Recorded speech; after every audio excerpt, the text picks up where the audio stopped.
Bienvenue dans notre vidéo captivante. Une femme riche a été aidée par un mécanicien pauvre pendant un voyage. Elle découvre qui il est et reste sans voix. N'oubliez pas de vous abonner à la chaîne et, si vous le pouvez, de soutenir notre contenu via le lien dans le commentaire épinglé. Profitez bien de cette histoire.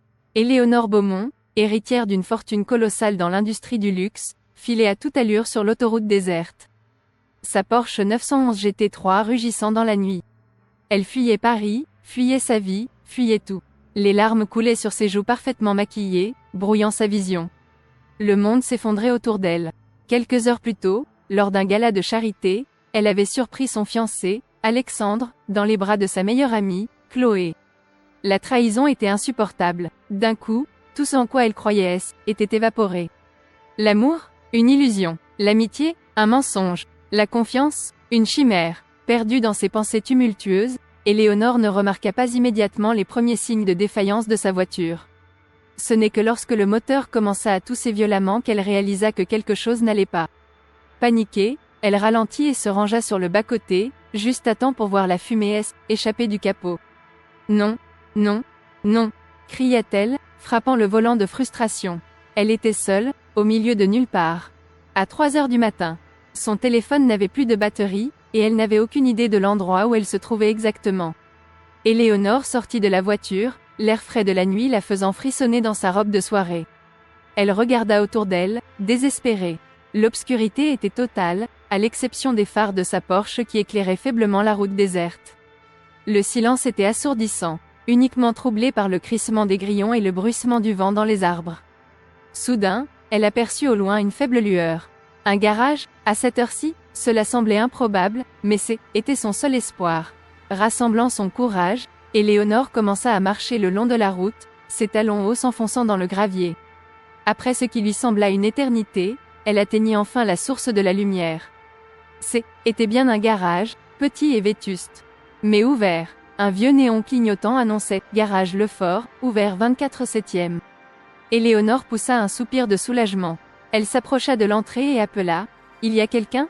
Un bruit de métal qui tombe résonna à l'intérieur, suivi de pas lourds. Un homme émergea de l'obscurité, s'essuyant les mains sur un chiffon crasseux. Il devait avoir une quarantaine d'années, les traits burinés par le soleil et le travail, les mains calleuses. Ses yeux bleus perçants détaillèrent Éléonore avec surprise. « Eh ben, qu'est-ce qu'une jolie demoiselle comme vous fait ici à cette heure-ci » demanda-t-il d'une voix rauque. Éléonore expliqua rapidement sa situation, tentant de garder une voix assurée malgré son désarroi. L'homme, qui se présenta sous le nom de Marcel, hocha la tête avec compréhension. « Pas de souci, ma petite dame. On va arranger ça. Montez dans ma dépanneuse. On va aller chercher votre belle voiture. » Pendant le trajet, Marcel tenta de faire la conversation, mais Éléonore restait silencieuse, perdue dans ses pensées. Elle observait cet homme simple, aux vêtements usés et aux ongles noirs de cambouis. Dans son monde, elle n'aurait jamais côtoyé quelqu'un comme lui. Et pourtant, à cet instant précis, il était son sauveur. Arrivé à la Porsche, Marcel se mit immédiatement au travail. Ses gestes étaient précis, efficaces. Il manipulait les outils avec une dextérité qui trahissait des années d'expérience. Éléonore le regardait faire, fascinée malgré elle. Au bout d'1 heure, Marcel referma le capot avec un sourire satisfait.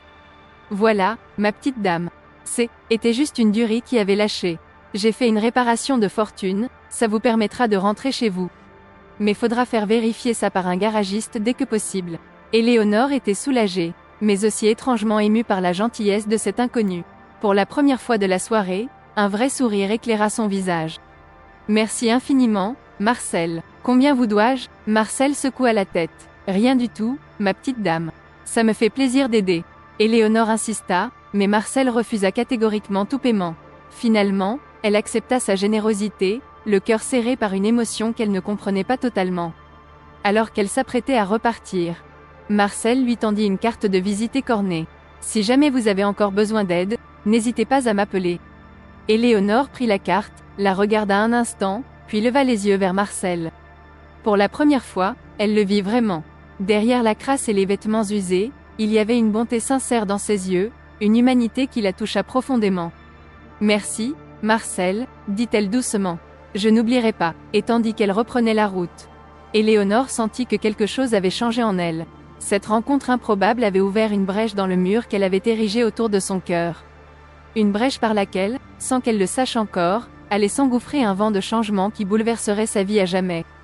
Les semaines qui suivirent la panne d'Éléonore furent un tourbillon d'émotions et d'obligations. De retour à Paris, elle dut faire face aux conséquences de sa découverte lors du gala. La rupture avec Alexandre fut brutale et médiatisée, leurs deux familles étant des figures emblématiques de la haute société parisienne. Les tabloïds se délectaient du scandale, inventant des histoires toujours plus rocambolesques sur les raisons de leur séparation. Éléonore se jeta à corps perdu dans le travail, cherchant à oublier sa peine dans les longues heures passées au siège de l'entreprise familiale. Elle supervisait le lancement d'une nouvelle ligne de parfums, s'acharnant sur chaque détail comme si sa vie en dépendait. Ses employés la trouvaient plus dure, plus exigeant que jamais, ignorant le tumulte émotionnel qui se cachait derrière son masque de froideur professionnelle. Les nuits étaient les plus difficiles. Seule dans son immense appartement avec vue sur la tour Eiffel, Éléonore ne pouvait échapper à ses pensées. Elle revivait sans cesse la scène du gala, la trahison d'Alexandre et de Chloé. Mais étrangement, ses souvenirs dérivaient souvent vers cette nuit sur l'autoroute, vers le petit garage miteux et le mécanicien aux mains calleuses. Un soir, alors qu'elle triait distraitement le contenu de son sac à main, ses doigts effleurèrent un morceau de carton usé. La carte de visite de Marcel. Elle la contempla longuement, se remémorant la gentillesse désintéressée de cet homme. Dans son monde de luxe et de faux-semblants, cette rencontre lui apparaissait comme un îlot d'authenticité. Presque sans réfléchir, Éléonore saisit son téléphone et composa le numéro inscrit sur la carte. Elle raccrocha immédiatement, le cœur battant. Qu'était-elle en train de faire? Pourquoi voulait-elle contacter ce mécanicien? Elle n'avait aucune raison valable, aucune excuse. Pourtant, le lendemain, elle se surprit à nouveau à fixer la carte, son téléphone à la main. Cette fois, elle laissa sonner. Une voix rauque et familière répondit « Garage Lefort. »« Écoute. » Éléonore resta muette un instant, puis se lança. « Bonjour, c'est la femme que vous avez aidée sur l'autoroute il y a quelques semaines. Je voulais vous remercier à nouveau. » Il y eut un silence à l'autre bout de la ligne, puis Marcel répondit « Ah, la dame à la Porsche. Je me souviens bien. Comment va votre voiture ?» La conversation fut brève et maladroite. Éléonore inventa un problème mineur avec sa voiture, proposant de l'amener au garage. Marcel accepta, visiblement surpris qu'une femme de son standing choisisse son modeste établissement. Le jour suivant, Éléonore se rendit au garage, au volant de sa Porsche en parfait état. Elle se sentait ridicule, mais quelque chose la poussait à aller jusqu'au bout de cette démarche insensée. Marcel l'accueillit avec un sourire chaleureux, ses yeux bleus pétillant de la même bonté qu'elle avait remarqué lors de leur première rencontre. Pendant qu'il examinait la voiture, Éléonore observait le garage. C'était un lieu modeste, mais propre et bien organisé. Des photos jaunies ornaient les murs, montrant Marcel plus jeune, entouré de ce qui semblait être sa famille. Sur l'une d'elles, il tenait fièrement un trophée de mécanique. « Vous avez gagné un concours ?» demanda-t-elle, pointant la photo. Marcel leva les yeux du moteur, un sourire nostalgique aux lèvres. « Ah ça, c'était il y a longtemps. J'étais le meilleur élève de mon école de mécanique. On me prédisait un grand avenir. Que s'est-il passé ?» La question avait échappé à Éléonore avant qu'elle ne puisse la retenir. Le visage de Marcel s'assombrit légèrement. « La vie, ma petite dame. La vie. » Il y avait tant de choses non dites dans ces quelques mots Éléonore sentit son cœur se serrer. Pour la première fois depuis des semaines, elle oublia ses propres problèmes, intriguée par l'histoire de cet homme. Lorsque Marcel termina son inspection, déclarant qu'il n'y avait rien à réparer, Éléonore se sentit étrangement déçue. Elle ne voulait pas partir, pas encore. Sur une impulsion, elle demanda « Vous accepteriez de prendre un café avec moi ?» La surprise se lut sur le visage de Marcel, rapidement remplacé par un sourire chaleureux. « Pourquoi pas, il y a un petit bistrot pas loin qui fait le meilleur café du coin. » Alors qu'ils quittaient le garage ensemble, Éléonore sentit une excitation inattendue monter en elle. Elle ne savait pas où cette étrange amitié naissante allait la mener, mais pour la première fois depuis longtemps, elle avait hâte de découvrir ce que l'avenir lui réservait. Le petit bistrot où Marcel emmena Éléonore était à 1000 lieues des établissements huppés qu'elle fréquentait habituellement.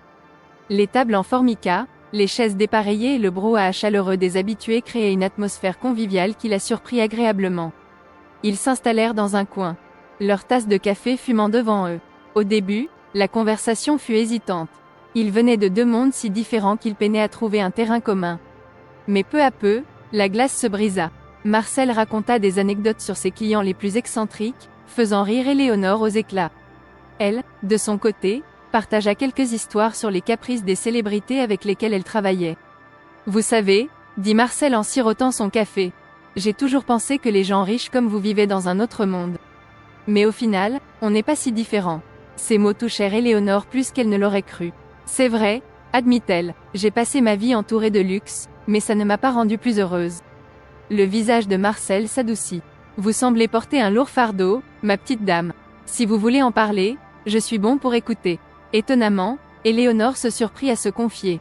Elle lui raconta la trahison d'Alexandre et de Chloé, la pression constante de sa famille, le vide qu'elle ressentait malgré sa réussite professionnelle. Marcel, elle, écouta attentivement, sans jugement, offrant parfois un mot de réconfort ou un conseil simple mais sage. Les heures passèrent sans qu'il ne s'en rende compte. Le soleil commençait à décliner lorsque Éléonore regarda sa montre, stupéfaite. Mon Dieu, il est si tard. Je suis désolée. J'ai dû vous faire perdre toute votre journée de travail. Marcel balaya son inquiétude d'un geste de la main. Ne vous en faites pas pour ça. Ça fait longtemps que je n'avais pas passé un aussi bon moment. Sur le chemin du retour vers le garage, Éléonore se sentait plus légère qu'elle ne l'avait été depuis des mois. La simplicité et la sincérité de Marcel étaient comme un baume sur son cœur meurtri. Merci pour cette journée, dit-elle lorsqu'ils arrivèrent à sa voiture. Était rafraîchissant. Marcel sourit, un peu gêné. C'est moi qui vous remercie. C'est pas tous les jours qu'un vieux mécano comme moi prend le café avec une belle dame comme vous. Éléonore sentit ses joues rougir à ce compliment maladroit mais sincère. On pourrait refaire ça, de temps en temps, proposa-t-elle, surprise par sa propre audace. Le visage de Marcel s'illumina. Avec plaisir, ma petite dame. Dans les semaines qui suivirent, Éléonore et Marcel se revirent régulièrement. Leur rencontre devint un havre de paix pour Éléonore, un endroit où elle pouvait être elle-même, loin des regards scrutateurs de son milieu. Marcel lui fit découvrir son monde, les petits restos du quartier, les balades dans des parcs qu'elle n'avait jamais visités malgré des années passées à Paris. Il l'emmena même à une fête foraine, où Éléonore mangea pour la première fois de la barbe à papa, riant comme une enfant lorsque le sucre collant s'accrocha à son nez. En retour, Éléonore partagea avec lui des aspects de sa vie qu'il n'aurait jamais imaginés. Elle l'invita à une exposition privée dans une galerie d'art, amusée par son émerveillement devant les œuvres. Elle lui fit goûter des vins fins, riant de ses grimaces face aux descriptions pompeuses des sommeliers. Petit à petit, une complicité s'installa entre eux. Malgré leurs différences, ils se découvraient de nombreux points communs, un même sens de l'humour, une passion partagée pour les vieux films français, une empathie naturelle pour les autres. Un soir, alors qu'ils se promenaient le long de la Seine, Marcel s'arrêta soudainement. « Éléonore, dit-il, utilisant son prénom pour la première fois, je dois vous avouer quelque chose. » Le cœur d'Éléonore se mit à battre plus fort. Elle se rendit compte qu'elle était attachée à cet homme bien plus qu'elle ne l'aurait cru possible.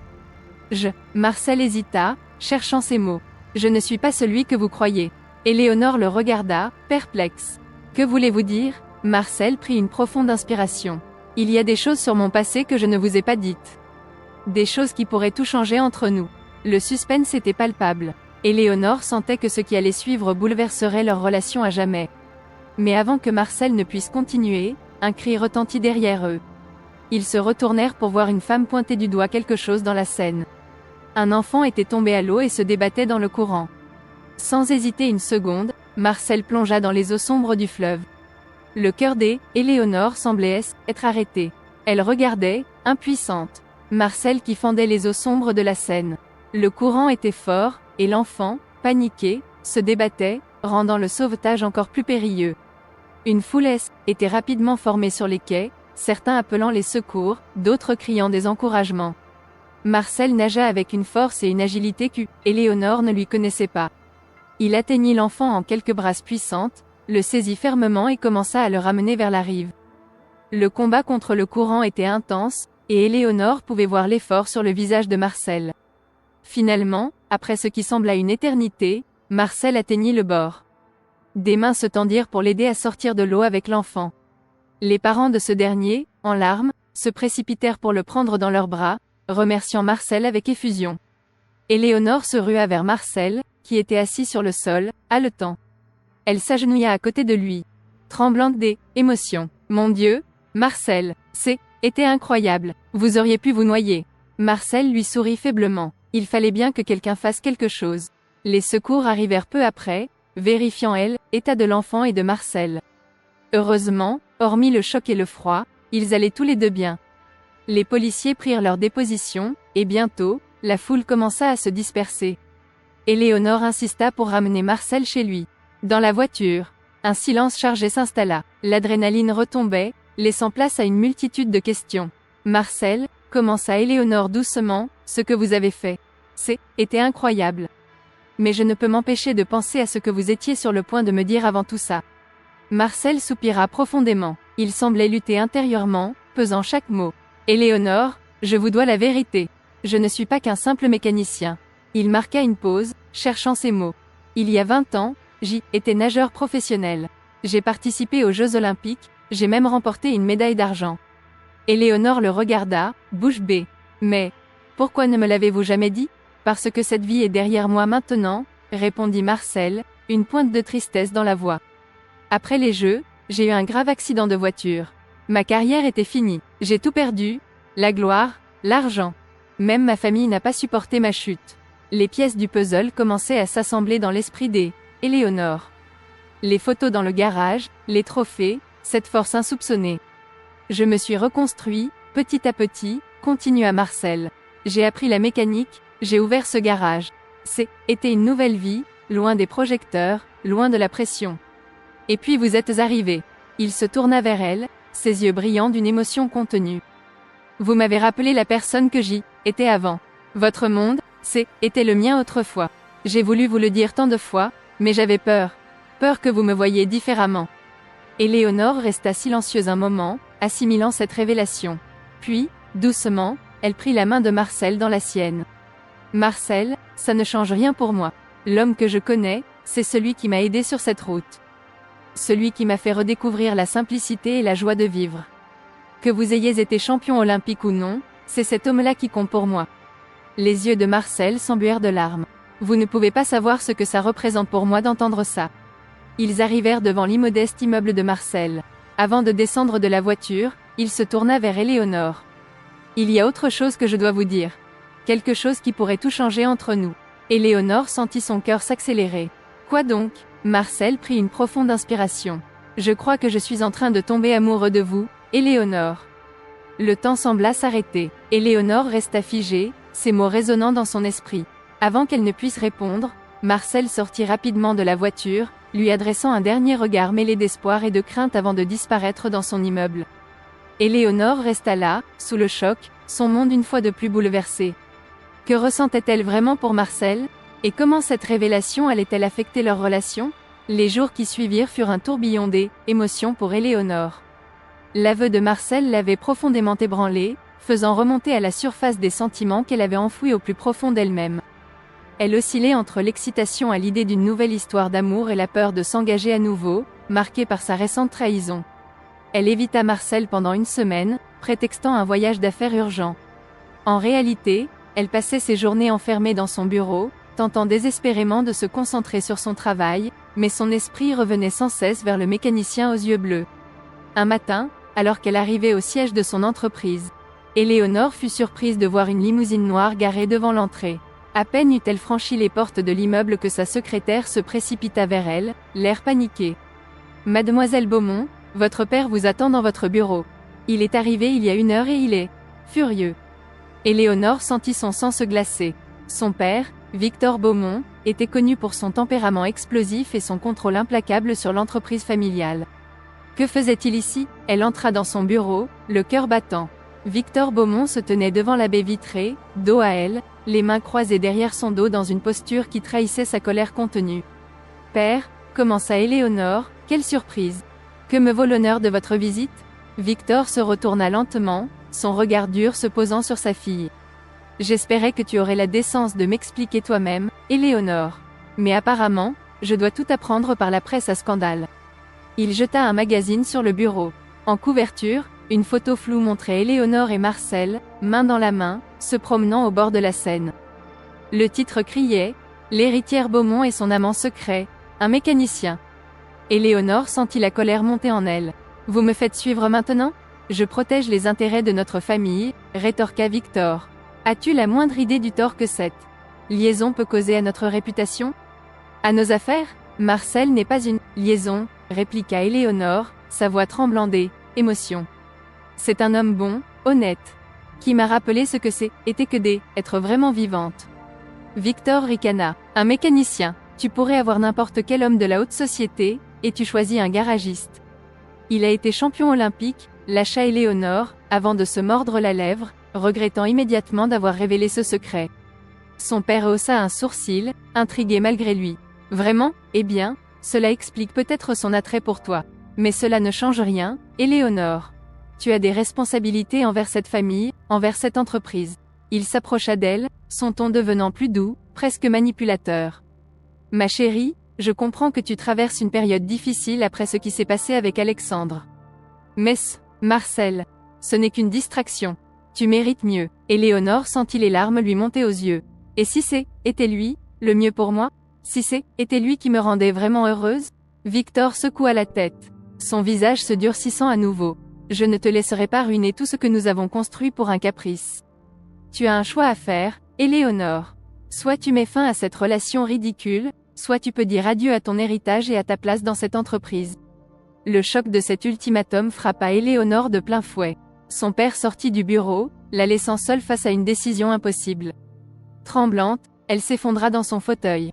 D'un côté, il y avait tout ce qu'elle avait toujours connu, le luxe, le pouvoir, la sécurité. De l'autre, un homme qui lui avait fait redécouvrir la joie simple de vivre, qu'il aimait pour ce qu'elle était vraiment. Son téléphone vibra. Un message de Marcel. Tu me manques. J'espère que tu vas bien. Quoi que tu décides, sache que ces moments passés avec toi ont été les plus beaux de ma vie. Éléonore fixa écran, son cœur déchiré entre deux mondes. Que devait-elle faire? Suivre son cœur au risque de tout perdre? Ou se conformer aux attentes de sa famille et renoncer à ce qui la rendait vraiment heureuse? La décision qu'elle allait prendre changerait le cours de sa vie à jamais. Éléonore passa les jours suivants dans un état de tourmente intérieure. L'ultimatum de son père résonnait sans cesse dans son esprit, tandis que le message de Marcel réchauffait son cœur. Elle errait dans son vaste appartement comme une âme en peine, incapable de trouver le sommeil ou l'appétit. Un soir, alors que le soleil se couchait sur Paris, baignant la ville de lueurs dorées, Éléonore se retrouva sur son balcon, contemplant la vue imprenable sur la tour Eiffel. Cette vue, qu'elle avait toujours considérée comme acquise, lui semblait soudain étrangère, comme si elle regardait la vie de quelqu'un d'autre. Elle repensa à sa vie avant sa rencontre avec Marcel. Les galas interminables, les réunions d'affaires stressantes, les relations superficielles. Avait-elle vraiment été heureuse, ou était-elle simplement conformée aux attentes de sa famille, de son milieu? Puis elle se remémora les moments passés avec Marcel. Les rires partagés dans le petit bistrot, la joie simple d'une promenade main dans la main, la chaleur de son regard quand il la regardait. Pour la première fois depuis longtemps, elle était sentie vivante, authentique. Soudain, la décision lui apparut avec une clarté cristalline. Elle ne pouvait pas renoncer à cela. Elle ne pouvait pas renoncer à Marcel. D'un pas décidé, Éléonore rentra dans son appartement. Elle saisit une valise et commença à y jeter pêle-mêle quelques vêtements et effets personnels. Son cœur battait la chamade, mais elle se sentait plus légère qu'elle ne l'avait été depuis des années. Elle s'arrêta un instant, contemplant la photo de ses parents sur sa commode. « Je suis désolée, papa, murmura-t-elle. Mais je dois vivre ma vie. Pas celle que vous avez choisie pour moi. » Éléonore quitta son appartement, laissant derrière elle les clés de sa voiture de luxe et son téléphone professionnel. Elle héla un taxi et donna l'adresse du garage de Marcel. Pendant le trajet, elle regarda défiler les rues de Paris, cette ville qu'elle croyait connaître par cœur mais qui lui semblait soudain nouvelle, pleine de promesses et de possibilités. Lorsqu'elle arriva au garage, la nuit était tombée. Une lumière brillait encore à l'intérieur. Le cœur d'Éléonore fit un bond dans sa poitrine lorsqu'elle aperçut la silhouette familière de Marcel, penché sur le moteur d'une voiture. Elle poussa la porte, le carillon annonçant son entrée. Marcel se redressa, ses yeux écarquillant de surprise en la voyant. « Éléonore » dit-il, incrédule. « Que fais-tu ici ?» Elle s'avança vers lui, laissant tomber sa valise au sol. « Je suis venue te dire que je t'aime aussi, Marcel. Et que je choisis d'être avec toi, quoi qu'il en coûte. » Le visage de Marcel s'illumina d'un bonheur pur, mais fut rapidement remplacé par une expression inquiète. « Mais, ta famille, ton entreprise ?» Éléonore secoua la tête. « Ça n'a plus d'importance. J'ai compris que le vrai bonheur, c'est d'être avec quelqu'un qui m'aime pour ce que je suis vraiment, pas pour mon nom ou mon argent. » Marcel s'approcha d'elle, prenant doucement son visage entre ses mains calleuses. « Tu es sûre de toi ? Je n'ai pas grand-chose à t'offrir comparé à ta vie d'avant. Éléonore sourit, les larmes aux yeux. Tu m'offres l'amour, la sincérité, la joie de vivre. C'est plus que tout ce que j'ai jamais eu. Leurs lèvres se rencontrèrent dans un baiser passionné, scellant leur amour et leur décision de commencer une nouvelle vie ensemble. Mais alors qu'il étreignait, savourant ce moment de bonheur. Ils ne se doutaient pas que leur histoire allait prendre un tournant inattendu, les confrontant à des défis qu'ils n'auraient jamais pu imaginer. Les semaines qui suivirent furent comme un rêve pour Éléonore et Marcel.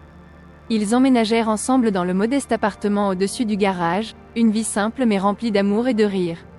Éléonore apprenait les rudiments de la mécanique, émerveillant de la passion de Marcel pour son métier. Lui, de son côté, l'initiait aux joies simples de la vie quotidienne, comme faire les courses au marché local ou préparer un dîner ensemble. Cependant, la réalité ne tarda pas à les rattraper. Un matin, alors qu'ils prenaient leur petit déjeuner, on frappa violemment à la porte du garage. Marcel descendit ouvrir, suivi de près par Éléonore. Devant eux se tenaient deux hommes en costume, l'air grave. « Monsieur Lefort ?» demanda l'un d'eux. « Nous sommes de la brigade financière. Nous avons un mandat pour perquisitionner votre garage et votre domicile. » Marcel pâlit. « Mais, pourquoi ?» balbutia-t-il. « Vous êtes soupçonné de blanchiment d'argent et de fraude fiscale, » répondit l'autre homme. « Veuillez nous laisser entrer, s'il vous plaît. » Éléonore sentit le sol se dérober sous ses pieds. Ce n'était pas possible, pas Marcel. Il y avait forcément une erreur. Les heures qui suivirent furent un cauchemar. Les policiers fouillèrent chaque recoin du garage et de l'appartement, saisissant des documents, des ordinateurs. Marcel restait silencieux, le visage fermé, refusant de croiser le regard d'Éléonore. Finalement, les policiers partirent, emmenant Marcel avec eux pour l'interroger. Avant de partir, il se tourna vers Éléonore, les yeux pleins de remords. « Je suis désolé, murmura-t-il. Je voulais te le dire. Mais je ne savais pas comment. » Éléonore resta seule dans l'appartement dévasté, essayant de comprendre ce qui venait de se passer. Comment l'homme qu'elle aimait, cet homme si droit, si honnête en apparence, pouvait-il être impliqué dans de telles activités? Les jours suivants furent un tourbillon de révélations choquantes. L'enquête révéla que le garage de Marcel servait de façade à une vaste opération de blanchiment d'argent pour un réseau criminel. Les réparations à bas prix, la générosité apparente, tout cela faisait partie d'une stratégie élaborée pour ne pas éveiller les soupçons. Éléonore était dévastée. Chaque souvenir, chaque moment partagé avec Marcel prenait soudain une autre dimension. Avait-il réellement des sentiments pour elle? Ou était-elle qu'un pion dans son jeu, une héritière naïve dont il pouvait profiter? Un soir, alors qu'elle errait sans but dans les rues de Paris, son téléphone sonna. C'était un numéro inconnu. Hésitante, elle décrocha. « Éléonore ?» La voix de Marcel, brisée, résonna à l'autre bout du fil. « Je sais que tu dois me détester, mais s'il te plaît, écoute-moi. Ce n'est pas ce que tu crois. »« Comment peux-tu dire ça ?» cria Éléonore, les larmes coulant sur ses joues. « Tu m'as menti, Marcel. Tu as menti sur tout. »« Pas sur tout, » répondit-il doucement. « Mes sentiments pour toi sont réels, Éléonore. Plus réels que tout ce que j'ai jamais connu. C'est pour ça que je voulais tout arrêter, tout avouer. Mais je ne savais pas comment m'en sortir. » Il marqua une pause, puis ajouta. « Il y a des choses que tu dois savoir, des choses qui pourraient tout changer. Mais je ne peux pas t'en parler au téléphone. Viens me voir en prison, je t'en prie. Je te dirai tout. » Éléonore resta silencieuse, déchirée entre son cœur qui voulait croire Marcel et sa raison qui lui criait de couper tous les ponts. « Je t'en prie, » répéta Marcel. « Une dernière chance. C'est tout ce que je demande. » Alors que Éléonore s'apprêtait à répondre, la communication fut coupée. Elle resta là, le téléphone à la main, le cœur battant. Que devait-elle faire? Donner une dernière chance à Marcel ou tourner définitivement la page sur cette histoire qui n'avait été que mensonge? La décision qu'elle allait prendre allait non seulement sceller son destin, mais aussi révéler des secrets qui allaient ébranler les fondements mêmes de sa vie. Après des jours de tourmente intérieure, Éléonore décida finalement d'aller voir Marcel en prison. Le cœur lourd et l'esprit embrumé de doute, elle franchit les portes du centre de détention, se soumettant aux procédures de sécurité avec une appréhension grandissante. Lorsqu'elle entra dans la salle des visites, son cœur se serra à la vue de Marcel. Il semblait avoir vieilli de 10 ans en quelques semaines, son visage marqué par la fatigue et l'inquiétude. Leurs regards se croisèrent, et pendant un instant, le monde extérieur sembla s'effacer. « Merci d'être venu, » dit Marcel d'une voix rauque. Éléonore s'assit face à lui, gardant ses distances. « Je suis là pour la vérité, Marcel. Toute la vérité. » Marcel prit une profonde inspiration. Tout a commencé il y a 20 ans, après mon accident.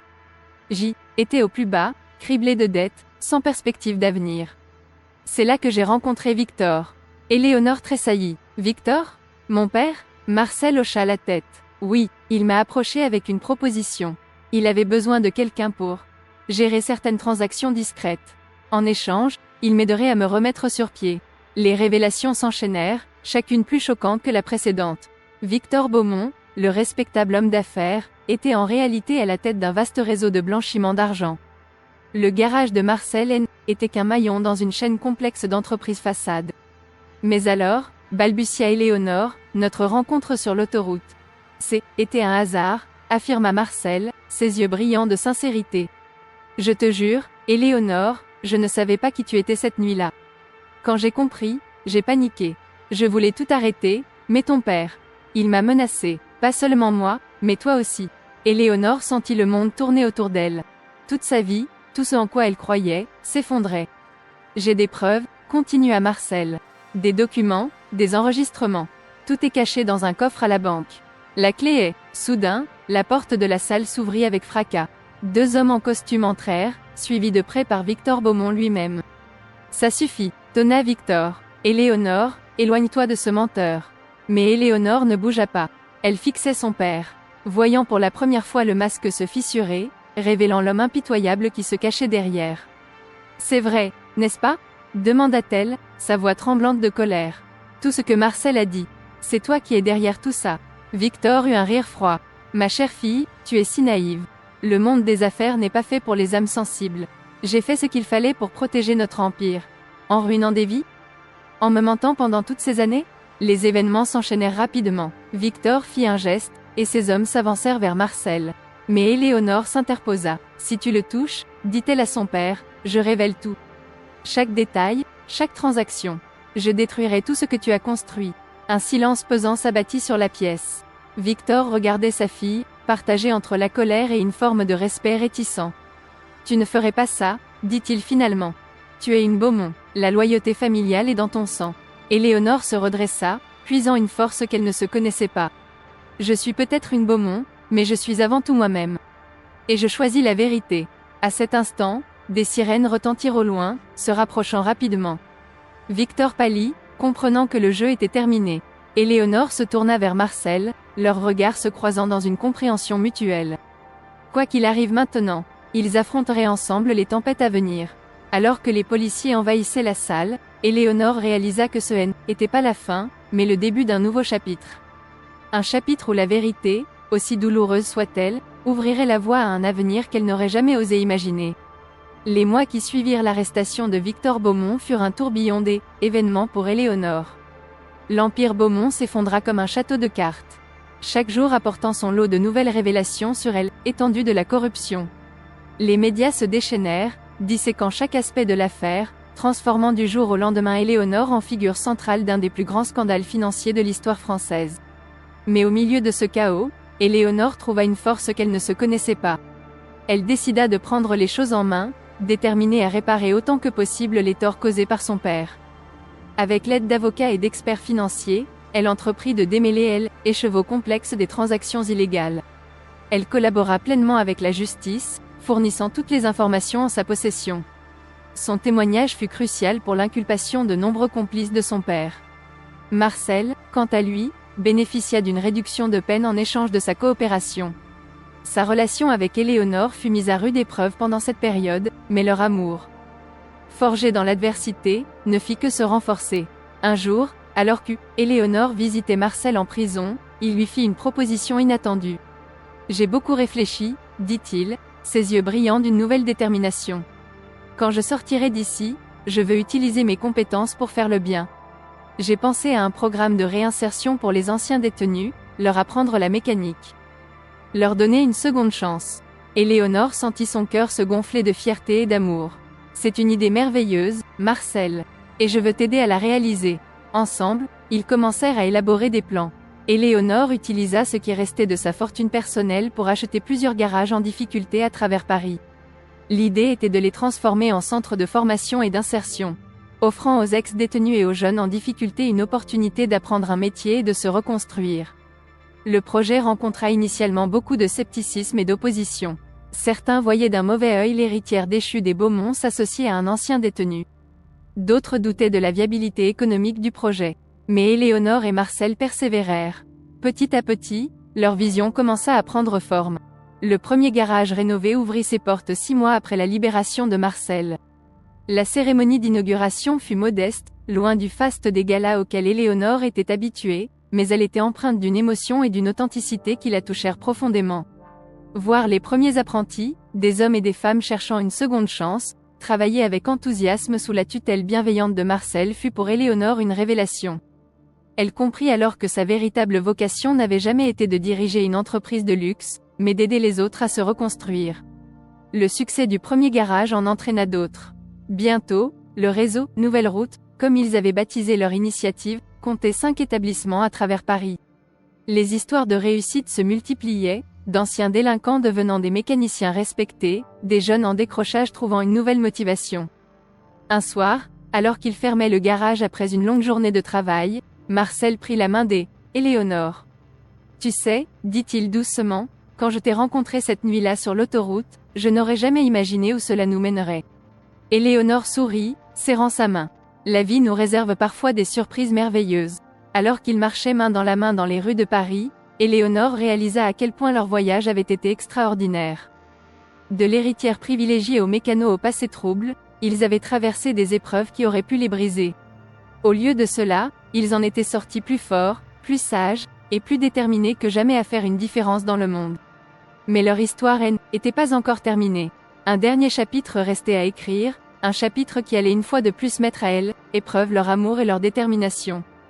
5 ans étaient écoulés depuis l'ouverture du premier garage, Nouvelle Route.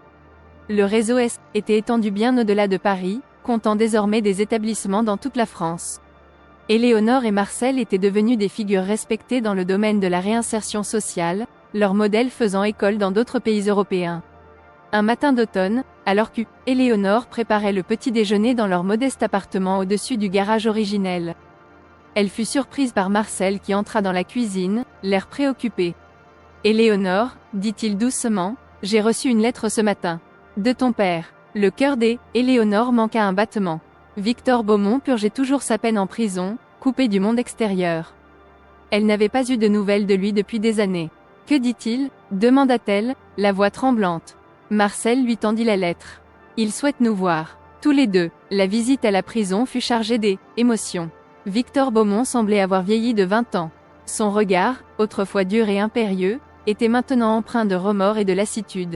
« Je sais que je n'ai pas le droit de vous demander quoi que ce soit, » commença-t-il. « Mais je voulais vous voir une dernière fois, pour vous dire que je suis fier de vous, de ce que vous avez accompli. » Éléonore sentit les larmes lui monter aux yeux.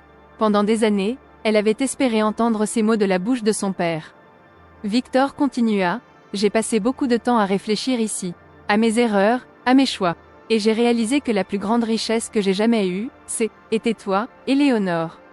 Et je l'ai gâchée. » Il se tourna vers Marcel. « Prenez soin d'elle. Vous êtes un homme meilleur que je ne l'ai jamais été. » Cette rencontre marqua un tournant pour Éléonore. Elle comprit qu'elle pouvait enfin laisser derrière elle le poids du passé et se tourner pleinement vers l'avenir. Quelques semaines plus tard, lors de l'inauguration de leur 10e garage, Marcel surprit tout le monde en s'agenouillant devant Éléonore, au milieu de leurs employés et apprentis. « Éléonore Beaumont, dit-il, sortant un simple anneau de sa poche, notre histoire a commencé sur une route sombre, mais ensemble, nous avons trouvé la lumière. Veux-tu continuer ce voyage avec moi, pour le reste de nos jours ?» Les larmes aux yeux, Éléonore acquiesça, incapable de parler. Les acclamations et les applaudissements emplirent le garage, émotion palpable dans l'air. Ce soir-là, alors qu'ils se tenaient sur le balcon de leur appartement, regardant les lumières de Paris, Éléonore réfléchit à leur parcours extraordinaire. De l'héritière privilégiée à la femme engagée qu'elle était devenue, de la panne sur l'autoroute à ce réseau de garages qui changeait des vies, leur histoire était un témoignage de la puissance de l'amour et de la rédemption. « À quoi penses-tu » demanda Marcel, l'enlaçant par derrière. Éléonore sourit, posant sa main sur la sienne. « Je pense que parfois, les plus beaux voyages commencent par une panne au bord de la route. » Alors que la nuit enveloppait Paris, Éléonore et Marcel restèrent là, enlacés, prêts à écrire ensemble le prochain chapitre de leur vie. Une vie qui promettait d'être riche non pas en argent ou en pouvoir, mais en amour, en compassion et en la satisfaction de faire une réelle différence dans le monde.